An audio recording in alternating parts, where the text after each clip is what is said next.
Assalamualaikum warahmatullahi wabarakatuh. Salam sejahtera untuk kita semua. Perkenalkan, nama saya Maria Advenita Gita Elmada. Saya adalah dosen di Fakultas Ilmu Komunikasi, tepatnya di program studi Ilmu Komunikasi Universitas Multimedia Nusantara.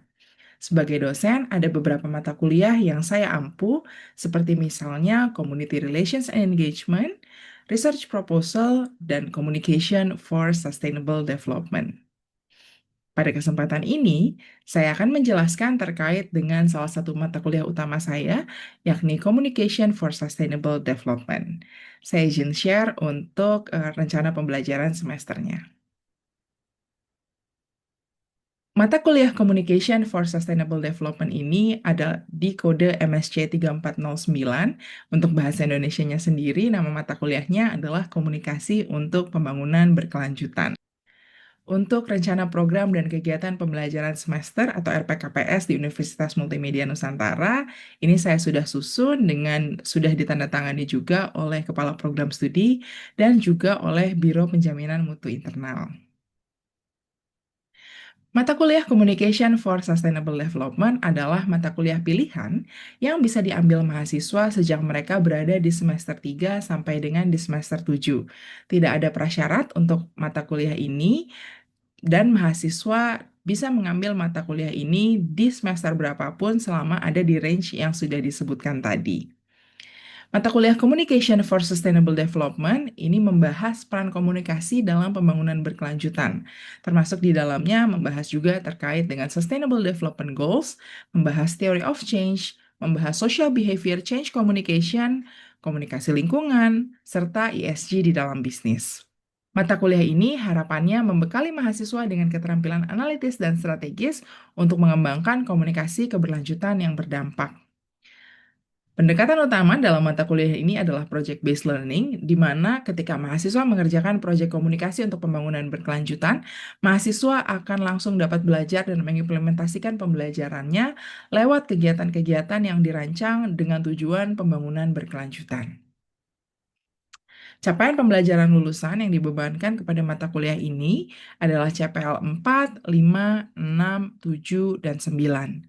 Secara umum, mata kuliah ini akan membuat mahasiswa mampu menyusun ide kreatif, menafsirkan perubahan industri, menyusun riset, perencanaan, dan strategi komunikasi, berkolaborasi dengan cabang ilmu lain, serta pada akhirnya menghasilkan karya dalam bidang komunikasi berdasarkan hasil analisis data, keterampilan ICT, dan semuanya dengan wawasan internasional.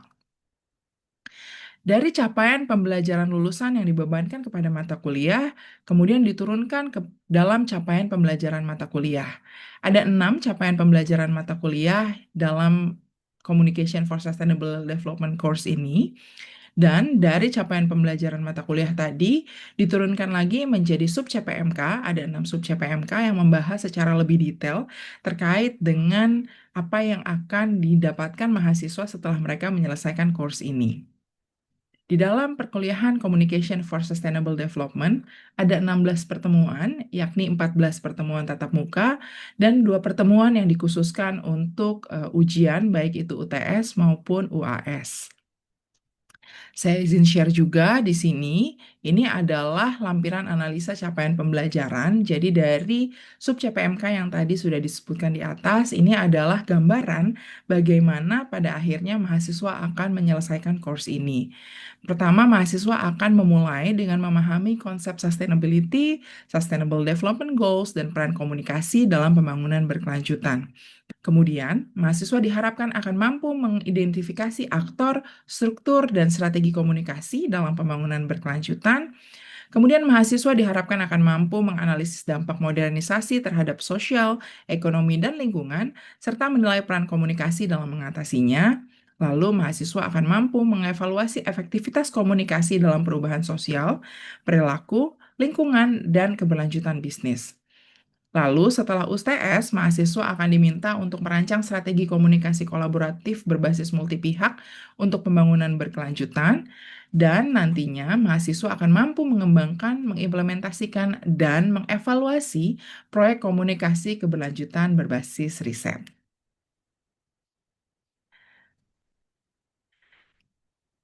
Ini adalah materi pembelajaran secara umum yang nanti akan saya jelaskan secara detail di bawah. Kemudian ini adalah evaluasi yang direncanakan. Jadi nilai akhir ditentukan dengan memperhitungkan komponen ujian tengah semester, ujian akhir semester, dan juga tugas dan keaktifan dengan bobot seperti yang tertulis. Lalu di dalam tugas, ini nanti dibagi di dalam 4 tugas, yakni Short Course UNCC e-Learn dengan topik Introduction to Sustainable Development in Practice, kemudian ada diskusi untuk pemetaan pentahelix, bagaimana mahasiswa dapat menganalisis aktor pembangunan berkelanjutan, kemudian mahasiswa akan diminta untuk mengidentifikasi masalah berbasis Theory of Change, dan kemudian mahasiswa akan juga diminta untuk mengevaluasi dirinya dan keterlibatannya dalam proyek komunikasi keberlanjutan, bagaimana mereka berpartisipasi aktif dan mengimplementasikan pembelajaran yang telah mereka dapatkan selama perkuliahan. Lalu di sini bisa dilihat juga di tabel distribusi asesmen capaian pembelajaran bahwa seluruh sub CPNK ini sudah dievaluasi, baik itu lewat tugas, lewat UTS, maupun lewat UAS. Ini adalah bahan sumber informasi dan referensi yang digunakan dalam perkuliahan ini.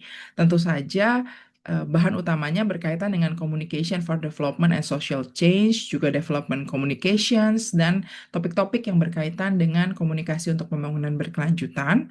Lalu sebagai bahan pendukung, kami juga melengkapi mahasiswa dengan pengetahuan-pengetahuan global berdasarkan report-report yang dipublish oleh UN body seperti UNDP, kemudian ada juga dari World Economic Forum, dan ada juga report terkait dengan UN SDGs dan juga report-report lain.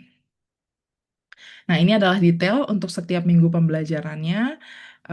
Di sini bentuk pembelajaran kuliahnya kebanyakan adalah tatap muka dengan tugas terstruktur dan tugas mandiri yang ada di dalamnya.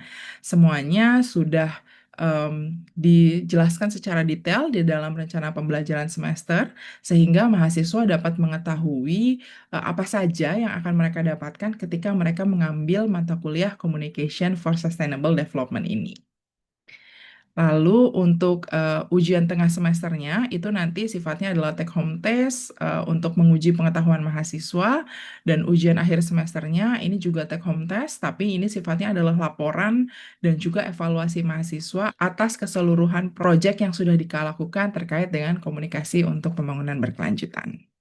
Rincian tugas juga sudah diberikan di dalam RPS ini sehingga mahasiswa bisa lebih memahami apa yang perlu mereka lakukan dan tentu saja memberikan gambaran terkait dengan keseluruhan proses pembelajaran yang akan mereka temui, akan mereka dapatkan ketika mereka mengambil mata kuliah Communication for Sustainable Development ini. Demikian penjelasan saya untuk rencana pembelajaran semester dari mata kuliah Komunikasi untuk Pembangunan Berkelanjutan atau Communication for Sustainable Development. Terima kasih telah mendengarkan, dan selanjutnya kita akan melihat salah satu contoh dari pembelajaran, terutama untuk pertemuan pertama berkaitan dengan tema Introduction to Sustainability. Selamat siang teman-teman semua, apa kabar? Siang Bu Vita. Siang, Bu. Alhamdulillah sehat. Wah, nih Bu. Matthew nggak bisa on cam nih Matthew ya. Aisyah hadir, Bu. Ya, Oh iya, maaf ya Bu, soalnya kamera saya rusak. oh iya nggak apa-apa Matthew. Jesse juga belum bisa on cam Jesse ya.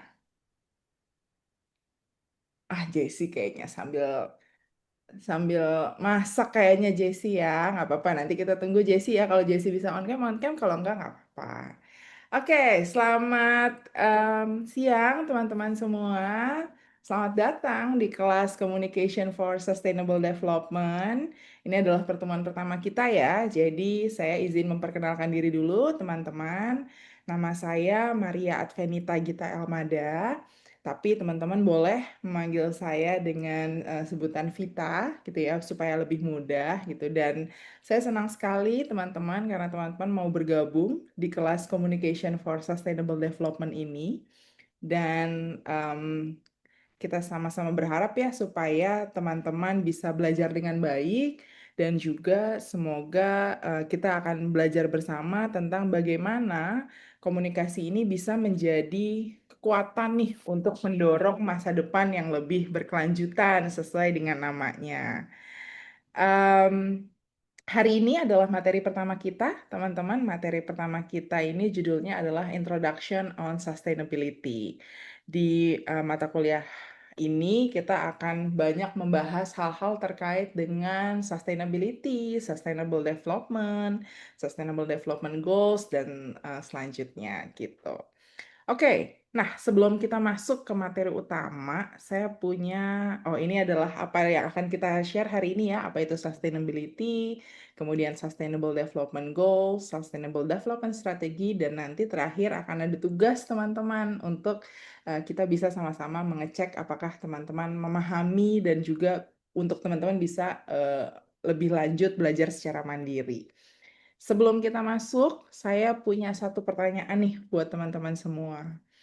Menurut teman-teman, em, keberlanjutan tuh hal baru nggak sih di Indonesia? Atau sustainability gitu? Ada yang mau mungkin ngasih pendapat, teman-teman?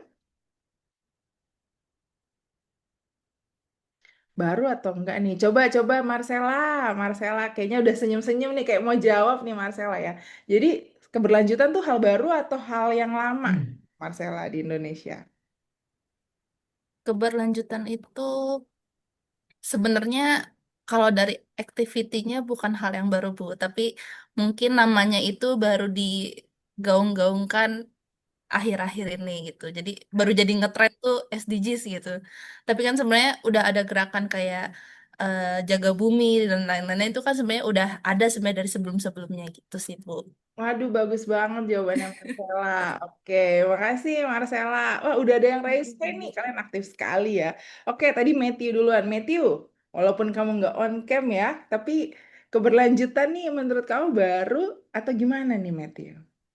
Maaf ya Bu Vita, ini kameranya masih rusak, tapi saya tetap akan Oh, jawab pertanyaannya. terima kasih. Jadi kalau menurut saya itu sebenarnya sama seperti masalah ya itu sudah lama, tetapi kalau keberlanjutan di Indonesia itu memang mencakup berbagai aspek, Bu. Hmm. Itu mulai dari pelestarian lingkungan, kemudian pembangunan ekonomi yang bertanggung jawab, sampai dengan inklusi sosial.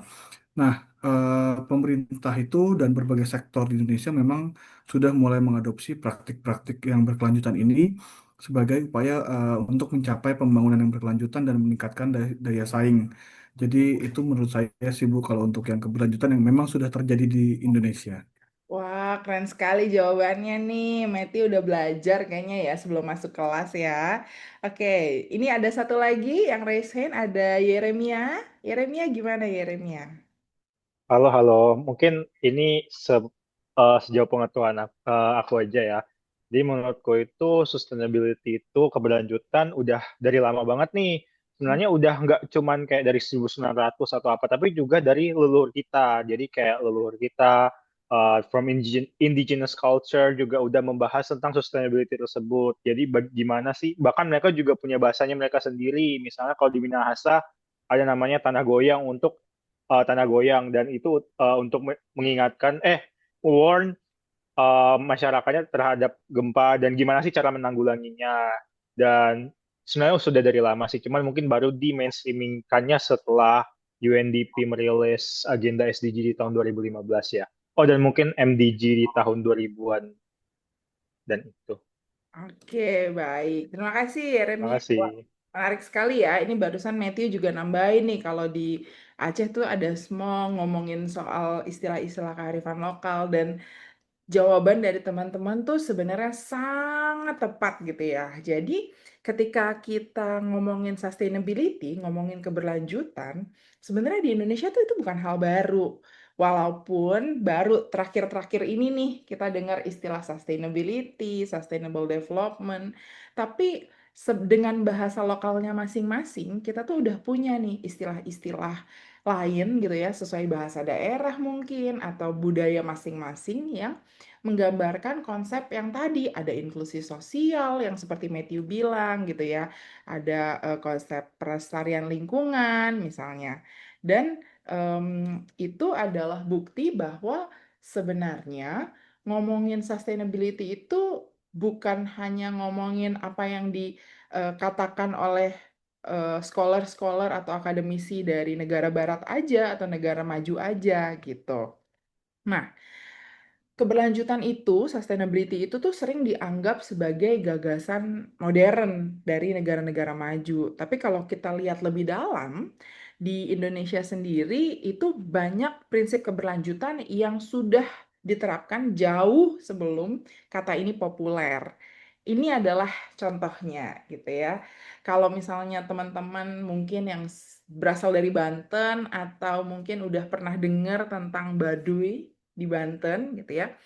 Di Banten ini masyarakat Baduy, khususnya yang untuk kalau yang Baduy dalam, kalau ini kan gambarnya Baduy luar ya, tapi kalau misalnya Baduy dalam itu mereka menjalani hidup yang sangat selaras dengan alam. Mereka nggak pakai kendaraan bermotor, mereka nggak pakai listrik, bahkan sabun-sabun kimiawi itu mereka nggak gunakan. Semua kebutuhan itu diambil dari alam dengan aturan adat yang ketat supaya alam nggak rusak. Dan ini sudah dipraktikkan jauh sebelum tadi yang Yeremia bilang, jauh sebelum UNDP merilis MDGs atau SDGs gitu. MDGs kan baru dirilis tahun 2000, 2015 baru SDGs. Tapi masyarakat Baduy itu sudah sejak lama menerapkan prinsip-prinsip hidup yang melindungi alam. Misalnya, mereka hanya mengambil sesuai kebutuhan, mereka tidak mengambil secara berlebihan, mereka menjaga hutan sebagai warisan untuk generasi berikutnya. Kemudian dari sisi sosial, komunitasnya masyarakat Baduy itu kuat banget. Jadi mereka nih sangat memperhatikan keberlanjutan sosial dari komunitas mereka sendiri. Dan secara ekonomi mereka nih sangat mandiri gitu ya. Mereka bertani, membuat kain, menjual hasil bumi, tapi yang paling penting adalah nggak ada eksploitasi di dalamnya. Jadi nggak ada pengambilan yang berlebihan yang kemudian punya potensi merusak. Nah, ketika kita ngomongin local wisdom, sebenarnya nggak hanya Baduy gitu. Ada sangat banyak budaya-budaya di Indonesia yang sebenarnya sudah punya hal ini. Dan ini menjadi bukti bahwa sustainability atau keberlanjutan itu adalah sesuatu hal yang bukan baru di Indonesia. Wah, jadi saya terkesan banget nih sama jawaban teman-teman semua ya, yang sepertinya ini sudah mulai punya perspektif sustainability yang luas, dan ini merupakan modal yang baik untuk kelas ini. Nah, sekarang kita masuk ke what is sustainability. Nah, teman-teman, ini kadang-kadang orang-orang tuh suka kebalik ngomongin sustainability sama sustainable. Sustainable itu artinya berkelanjutan atau dia sebenarnya kata sifat gitu ya. Jadi sesuatu yang berkelanjutan itu sustainable, misalnya sustainable lifestyle, sustainable fashion. Nah, itu sustainable di situ tuh katanya kata sifat. Tapi kalau kita ngomongin sustainability, itu adalah kata benda yang kalau ditranslate gitu ya ke bahasa Indonesianya adalah keberlanjutan. Jadi jangan kebalik ya teman-teman ya, berkelanjutan dan keberlanjutan itu adalah dua sifat kata yang berbeda walaupun sama artinya. Nah, apa sih sustainability gitu ya atau keberlanjutan? Jadi sustainability menurut Komisi Brundtland PBB, jadi tahun 87 gitu ya. Teman-teman pasti belum lahir ya tahun 87 ya, sama saya juga belum lahir nih. Nah, Iya, Bu. oh iya Matthew. Matthew lahirnya tahun berapa Matthew? Kalau aku di 98 sih, Bu Vita. Oh, Matthew lahirnya tahun 98 ya. Iya, masih jauh banget nih. Jadi sebelum Matthew lahir, Komisi Brundtland PBB itu sudah merumuskan apa itu definisi dari keberlanjutan. Definisi keberlanjutan adalah memenuhi kebutuhan saat ini tanpa mengorbankan kemampuan generasi mendatang untuk memenuhi kebutuhan mereka sendiri. Jadi ketika kita memenuhi kebutuhan kita hari ini, itu nggak boleh bikin generasi anak-anak kita atau cucu kita nanti nggak bisa memenuhi kebutuhan mereka. Itu sama dengan artinya tidak eksploitatif gitu. Misalnya nih, contohnya ya teman-teman bayangin. Misalnya hari ini kita kan masih bisa bernafas, walaupun kadang-kadang ya kualitas udaranya nggak terlalu baik kalau di Jakarta dan di Tangerang gitu ya. Tapi oh ya, puji Tuhannya kita masih bisa bernafas tanpa harus punya alat bantu deh kebanyakan dari kita, kecuali yang memang sakit. Tapi kalau kita mengeksploitasi lingkungan secara asal-asalan, tidak berkelanjutan tadi, ada kemungkinan nih teman-teman, ketika nanti generasi mendatang, bahkan mereka bernapas aja itu harus pakai alat bantu misalnya, harus pakai masker oksigen misalnya, dan itu sangat mungkin. Dan ini yang kemudian harus kita cegah gitu. Bagaimana supaya pembangunan yang kita lakukan, ini ya ada di sebelah kanan ini, pembangunan yang kita lakukan ini memenuhi kebutuhan kita saat ini, jadi kita juga nggak boleh berkekurangan. Tapi tidak boleh membuat kemampuan bumi untuk mendukung kita dan generasi selanjutnya di masa depan ini jadi berkurang gitu. Jadi itu adalah definisi keberlanjutan yang harus kita benar-benar pahamin gitu. Nah, eh lebih lanjut tentang keberlanjutan, jadi tadi sama ya, keberlanjutan berarti memenuhi kebutuhan kita tanpa mengorbankan kemampuan generasi mendatang untuk memenuhi kebutuhan mereka sendiri. Dan selain sumber daya, tadi sebenarnya Meti udah sebut tuh, keren banget ya. Meti udah ngomong bahwa keberlanjutan itu nggak cuma ngomongin lingkungan, tapi juga ngomongin sumber daya sosial, sumber daya ekonomi. Jadi lingkungan itu penting, sangat penting kita perhatikan, tapi bagaimana di dalam lingkungan itu ekonominya bisa berjalan dengan baik, adil, sejahtera untuk semua. Masyarakatnya bisa hidup juga dengan apa namanya kesejahteraan yang cukup, mereka sehat, mereka juga waras gitu ya. Nah, itu penting tuh teman-teman ketika kita ngomongin keberlanjutan. Jadi pendekatannya holistik. Tahu holistik ya? Menyeluruh. Jadi ada dimensi ekologi, ada dimensi sosial, dan dimensi ekonomi. Gitu. Sejauh ini teman-teman, apakah ada yang mau ditanyakan terlebih dahulu? Nggak ada ya? Oke, kalau nggak ada berarti teman-teman masih bisa ngikutin nih. Nah, kenapa memikirkan keberlanjutan?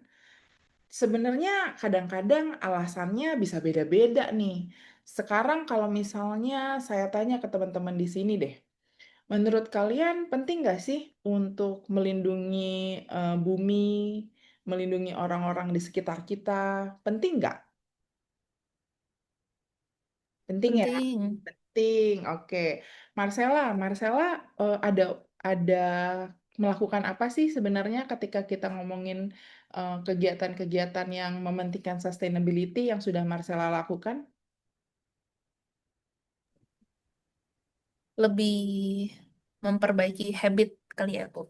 Oh, Jadi dimulai dari diri sendiri. hmm. Misalkan kayak kalau mau belanja kita bawa eh, tote bag sendiri, kayak Oh, gitu sih, Bu. Sebenarnya kan kalau dilihat-lihat lagi penggunaan plastik itu sebenarnya eh, nggak salah ya, Bu. Saya pernah eh, baca di mana gitu. Sebenarnya plastik itu adalah solusi untuk pelestarian lingkungan gitu awalnya gitu kan. Cuman memang dari cara kita mengkonsumsi plastik itu yang sebenarnya kebiasaan jelek. Jadi satu kali jadinya plastik itu jadi kayak satu kali pakai dan jadi sampah. Jadi lebih ke mengubah habit dan mindset dulu sih Bu kalau mau oke. Wah, lakukan. sudah langsung mengubah Ya, habit dan mindsetnya. Nah, kalau boleh betul. tahu nih Marcella, kenapa sih Marcella mau ngelakuin itu? eh supaya umur bumi lebih panjang. Oh, tapi lebih Keren ya Bu panjang. ya, bagus ya Bu. Bagus Marcella. Kayaknya Marcella banyak baca nih ya. Oh, di di chat ini ada nih pakai tumbler. Oh, nih ada Esmeralda. Esmeralda pakai tumbler nih Esmeralda ya. Iya Bu, Nah, kenapa Esmeralda mau pakai tumbler? Selain biar kalau mau pergi kemana-mana bisa bawa minum, terus biar irit juga kan kalau beli lumayan ya Bu ya. Hmm. Terus ya biar sampahnya juga berkurang mulai dari diri sendiri. Oke, bagus. Nah, itu tadi yang saya bilang nih di slide ini, maksud dari slide ini. Jadi, motivasi kenapa kita mau melakukan aksi berkelanjutan tuh seringkali banyak, beda-beda. Kalau Marcella langsung bilang supaya umur bumi lebih panjang. Kalau Esmeralda bilangnya supaya irit, jadi ada motif ekonomi. Supaya kalau pergi bisa bawa minum. Oh, itu ada mungkin Karena misalnya Esmeralda peduli kesehatan, harus cukup minum. Jadi motifnya motif kesehatan, gitu ya. Dan tadi supaya mengurangi penggunaan plastik jadi lebih bijak. Itu motifnya mungkin motif lingkungan, sama kayak yang tadi Marcella bilang. Dan sangat boleh dan justru sangat lebih baik ketika kita menyadari kenapa kita melakukan sesuatu. Nah, em, tapi pada akhirnya motif yang menyatukan semuanya adalah bagaimana tadi kita bisa hidup lebih lama di dunia yang lebih nyaman dan lebih menyenangkan, lebih sehat, lebih tidak tidak membuat kita misalnya sakit dan lain-lain. Nah, itu kenapa kemudian banyak orang sekarang memikirkan sustainability atau keberlanjutan tadi. Gitu. Nah, kalau ngomongin keberlanjutan, maka ada 3 pilar nih. Yang pertama, ngomongin keberlanjutan sosial. Kedua, ngomongin keberlanjutan ekonomi. Dan yang ketiga, ngomongin terkait dengan keberlanjutan lingkungan. Dulu ada pergeseran terkait dengan bagaimana kita melihat 3 hal tersebut. Model awalnya, kalau teman-teman lihat, itu modelnya kayak pilar nih, kayak bangunan gitu ya. Ada ekonomi, environmental, sama sosial dipisah satu-satu, mereka semua mendukung sustainability di atasnya. Nah, kemudian muncullah model antara. Model antara ini ngomongin tentang ekonomi, environment, dan society, 3 hal tadi, itu sebenarnya ada hubungannya loh yang saling berhubungan. Dan mereka yang punya ketiga-tiganya, itulah yang disebut dengan sustainability. Jadi ekonomi, environment, society, ketiga aspek tersebut ketika misalnya saling berkaitan, itu yang disebut dengan sustainability. Tapi kemudian kita sampai nih pada model yang terakhir, namanya model nested atau model sangkar gitu ya, model yang paling update, paling zaman sekarang. Model mutakhir ini ngomongin bahwa ternyata 3 hal ini tuh nggak boleh terpisah. Mereka berada di dalam satu lingkaran yang sama, yang paling luar lingkarannya adalah lingkungan. Kenapa lingkungan paling luar? Karena ini adalah tempat kita hidup, tempat kita bertumbuh, tempat kita beraktivitas. Dan kalau lingkungannya rusak, kita nggak akan bisa ada, gitu ya. Kemudian society atau masyarakat ini menjadi lingkaran di tengahnya, karena kita adalah orang-orang yang beraktivitas, dan ekonomi menjadi lingkaran paling dalam karena ekonomilah yang menggerakkan aktivitas manusia yang ada di tengahnya. Gitu. Jadi 3 hal ini tuh harus selalu berdampingan dan harus selalu kita pikirkan secara bersama-sama, nggak boleh ada yang terlepas-lepas. Jadi, kalau kita pikirin perlindungan lingkungan, tapi ternyata bikin kita bokek, kita mesti mikir lagi, jangan-jangan ini nggak tepat solusinya. Atau kita mikirin ekonomi sama lingkungan, tapi kitanya nggak sejahtera, gitu. Kitanya jadinya sakit-sakitan, atau misalnya karena kita terlalu memikirkan lingkungan dan kita memikirkan ekonomi, terus membuat kita jadinya tidak memperhatikan diri kita sendiri, nah itu juga nggak baik. Itu yang membuat kenapa ketiga hal ini harus selalu diperhatikan secara bersamaan.